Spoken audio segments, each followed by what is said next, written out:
sebuah adegan yang selama ini mungkin hanya ada dalam mimpi para perancang kekuatan pertahanan Indonesia. Kabut perlahan terbelah di Samudra Hindia. Dari kejauhan, muncul siluet kapal perang raksasa yang membelah gelombang. Di atas geladaknya, bukan sekadar helikopter yang terlihat bersiap lepas landas. Ada sosok lain. Sebuah drone tempur bertubuh ramping, berwarna gelap, dengan desain tajam yang memberikan kesan mengancam. Inilah gambaran masa depan yang bisa mengubah cara Indonesia menjaga wilayah udaranya. Bayraktar Kizilelma dari Turki bertemu dengan sistem tempur Mandala buatan Indonesia. Jika konsep ini benar-benar diwujudkan, duet tersebut bukan hanya tentang drone tempur dan kapal perang. Ini adalah tentang siapa yang mengendalikan otaknya. Karena di dalam pusat kendali kapal, operator Indonesia tidak sekadar duduk di depan layar dan menunggu perintah dari sistem asing. Mereka bekerja dengan sebuah combat management system yang dirancang untuk menjadi pusat saraf digital pertahanan nasional. Namanya Mandala.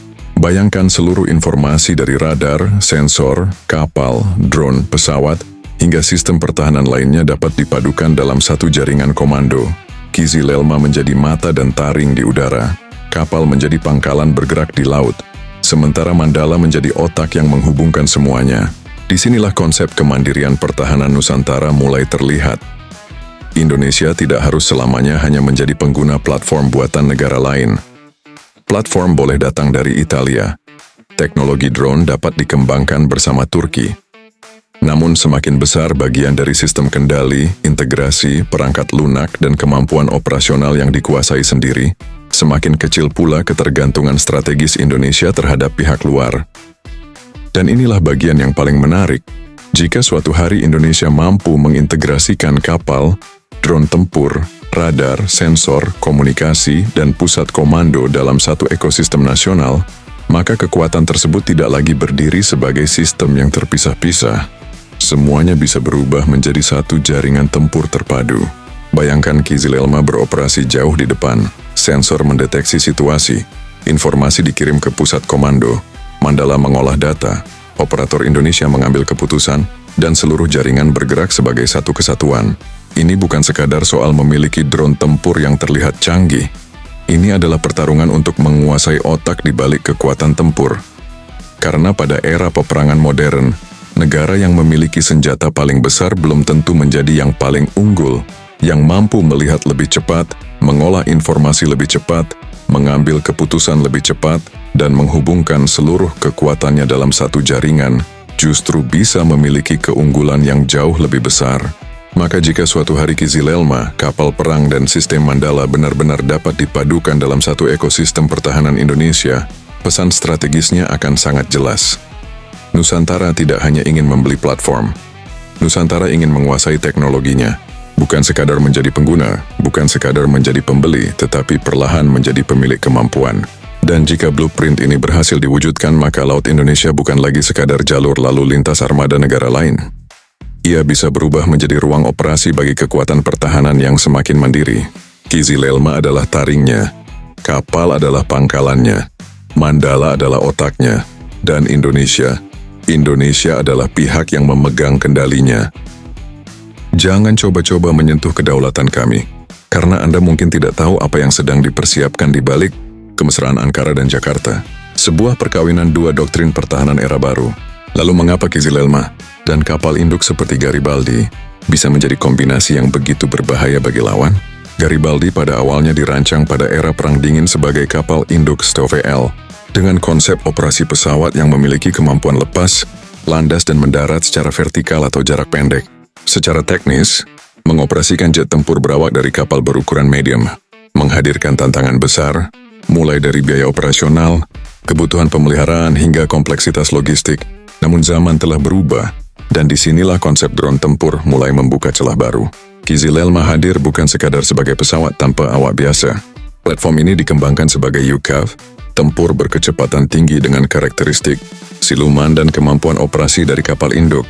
Tidak ada pilot yang harus berada di dalam kokpit ketika misi berisiko tinggi dilakukan.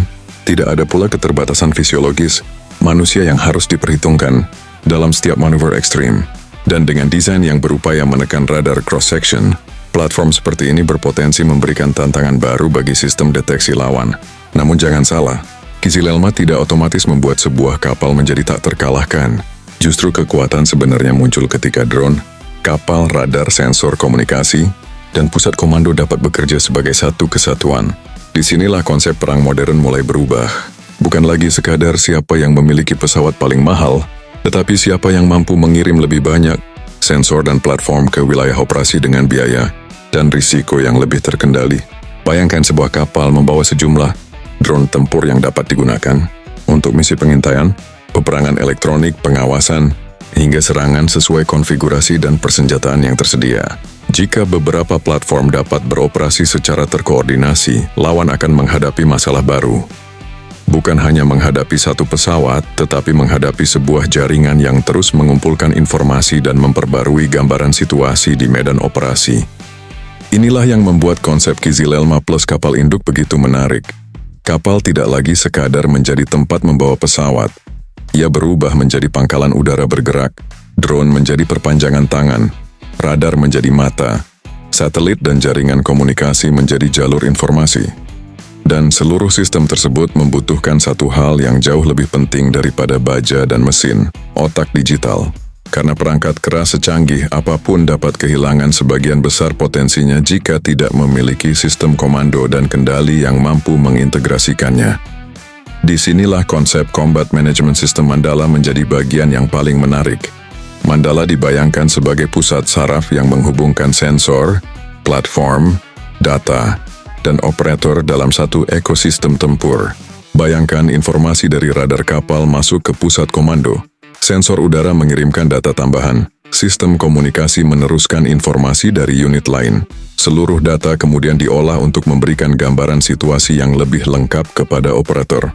Dengan arsitektur seperti ini, keputusan tidak lagi dibuat berdasarkan satu sumber informasi saja, tetapi berdasarkan jaringan sensor yang saling melengkapi. Dan inilah yang disebut sebagai network-centric warfare. Kekuatan bukan hanya terletak pada seberapa besar rudal yang dibawa sebuah platform, tetapi pada seberapa cepat seluruh jaringan dapat mendeteksi, memahami, dan merespons perubahan situasi. Jika suatu hari Indonesia benar-benar mampu mengembangkan ekosistem seperti ini, maka Kizilelma tidak hanya menjadi drone tempur dari Turki yang ditempatkan di atas kapal. Ia akan menjadi bagian dari sebuah konsep yang jauh lebih besar. Platform asing yang dipadukan dengan otak, jaringan, dan kemampuan integrasi yang semakin dikuasai Indonesia sendiri. Inilah perbedaan antara sekadar membeli senjata dan membangun kemampuan pertahanan. Membeli platform membuat kita memiliki alat, tetapi menguasai sistem, integrasi, perangkat lunak, pemeliharaan, dan kemampuan pengembangannya membuat kita memiliki kemandirian strategis.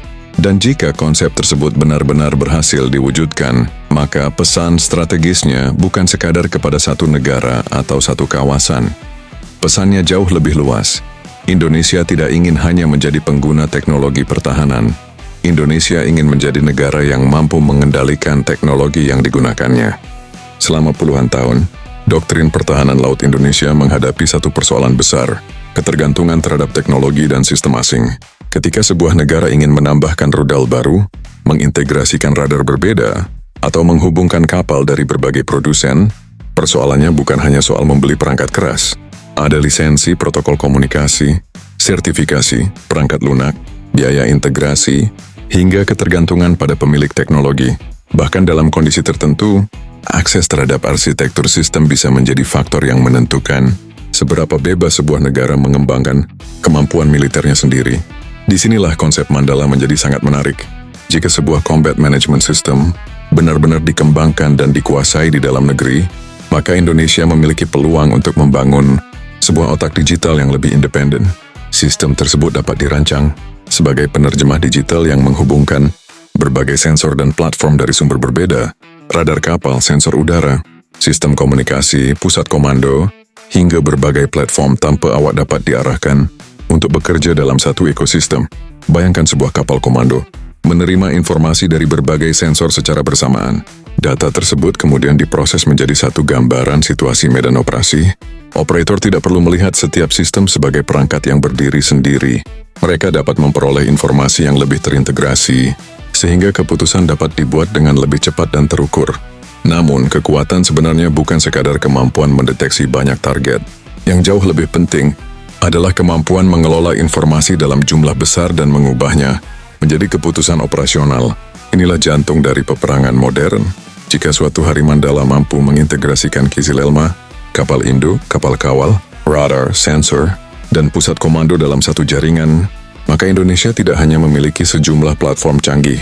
Indonesia memiliki sebuah ekosistem tempur terpadu. Dan ada satu keuntungan strategis yang tidak boleh diremehkan. Kemampuan untuk mengembangkan sistem sesuai kebutuhan sendiri. Ketika teknologi benar-benar dikuasai, Indonesia memiliki ruang yang jauh lebih besar untuk melakukan peningkatan, penyesuaian pemeliharaan, dan pengembangan generasi berikutnya, tanpa selalu bergantung pada keputusan pihak luar. Inilah yang disebut kedaulatan digital pertahanan. Bukan berarti semua teknologi harus dibuat sendiri sejak awal. Justru sebaliknya, Indonesia dapat mengambil platform terbaik dari berbagai mitra, kemudian berusaha menguasai lapisan integrasi dan sistem yang membuat seluruh platform tersebut mampu bekerja bersama. Dan ketika armada penggebuk Kizilelma dipadukan dengan kapal, komando serta sistem kendali Mandala, konsepnya bukan lagi sekadar menghadirkan satu platform tempur baru. Secara konseptual, kombinasi tersebut dapat membentuk lapisan penangkalan yang membentang dari kawasan Natuna hingga Samudra Hindia, sebuah jaringan pertahanan bergerak yang dirancang untuk memperkuat kemampuan Indonesia dalam mengawasi dan melindungi wilayah maritimnya. Sistem trio ini dapat dibayangkan sebagai benteng berjalan. Kapal menjadi pusat operasi, Kizilelma menjadi salah satu mata dan lengan di udara, sementara Mandala menjadi sistem saraf yang menghubungkan berbagai sensor dan platform. Namun tujuan akhirnya bukan perang. Justru sebaliknya, semakin kuat kemampuan pertahanan sebuah negara, semakin besar pula daya tangkalnya untuk mencegah konflik. Mari kita jujur dan objektif. Indonesia belum berada pada level negara-negara adidaya yang memiliki belasan super carrier, bertenaga nuklir dan anggaran pertahanan ratusan miliar dolar. Kita juga tidak sedang berhalusinasi bahwa Indonesia bisa menjadi penguasa dunia hanya dalam hitungan tahun. Tetapi kekuatan tidak selalu dibangun dengan satu lompatan besar. Kekuatan dibangun step by step, dimulai dari industri pertahanan,